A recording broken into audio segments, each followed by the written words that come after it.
Nous étudions aujourd'hui le texte, page 208 de votre manuel, Rousseau, le prétendu droit du plus fort. La thèse de ce texte, c'est que le droit du plus fort n'est pas un droit, tout simplement parce qu'il oblige à obéir par la force, nous obéissons par prudence et non par respect de la loi, c'est-à-dire qu'il n'y a aucune légitimité à ce type de droit. Cela ouvre donc à la problématique, au paradoxe du texte. Comment est-ce que cette force peut-elle s'exercer dans un pouvoir politique alors qu'elle n'a aucune légitimité puisqu'elle n'est pas fondée sur un droit mais sur une obligation?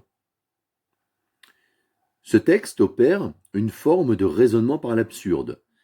Il part du principe que le droit du plus fort existe et il pose de manière assez ironique la question, demandant en quelque sorte qu'on lui explique ce prétendu droit du plus fort. Bien entendu, Rousseau ne se pose pas réellement la question, il sait très bien que ce droit n'existe pas, que ce n'est pas un droit. Il se réfère de manière littéraire à la fable de La Fontaine, que vous connaissez probablement tous, le loup et l'agneau, où la morale de cette histoire est la raison du plus fort est toujours la meilleure. Dans ce texte de La Fontaine, on voit un loup qui fait une sorte de procès à un agneau. C'est ridicule. Le loup ayant faim, il est tout à fait légitime qu'il mange l'agneau, mais on le sait très bien, dans les fables de La Fontaine, les animaux représentent les êtres humains. Ici, le plus fort essaye de légitimer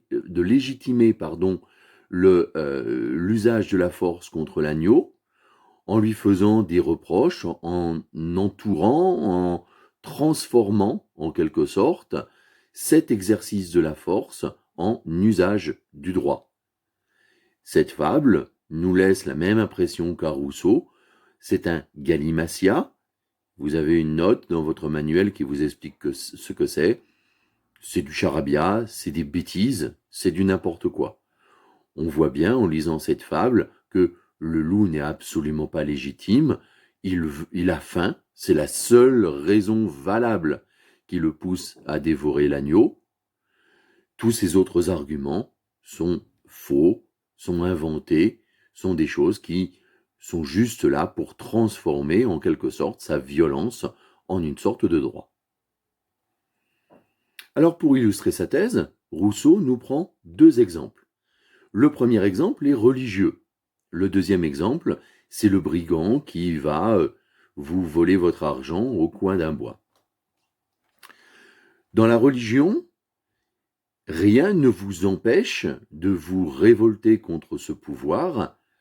Si la maladie vient du divin, vient de Dieu, eh bien, rien ne vous empêche d'appeler le médecin. Ça veut dire qu'à un moment, rien ne vous oblige à obéir à une puissance, soi-disant supérieure, alors qu'elle n'est légitimée finalement sur rien. Le deuxième exemple, le brigand, est encore plus clair. Bien entendu que le brigand, nous demandant de l'argent, nous braquant avec une arme, nous allons lui donner. Cela ne veut pas dire que son acte de brigandage, bien évidemment, est légitime. Nous allons obéir par prudence, tout simplement pour ne pas nous faire tuer. La preuve, c'est que si nous pouvons lui dissimuler une partie de notre argent, eh bien nous sommes tout à fait en droit de pouvoir le faire. Alors ce texte de Rousseau a une portée contemporaine. On pense par exemple aux événements de la Seconde Guerre mondiale. Est-ce qu'à un moment, quelqu'un qui obéissait à un ordre d'un supérieur était légitime pour aller tuer des gens, les déporter, juste pour des raisons raciales, ethniques ou sociales?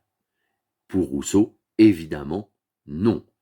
Rien ne légitime une conduite qui va être basée sur la violence, Et même si elle est le fruit d'une administration, même si elle est le fruit de l'armée, par exemple, même si c'est un supérieur qui donne un ordre à un de ses subordonnés, eh bien, non seulement ce subordonné avait le droit de désobéir, mais il avait même le devoir de désobéir.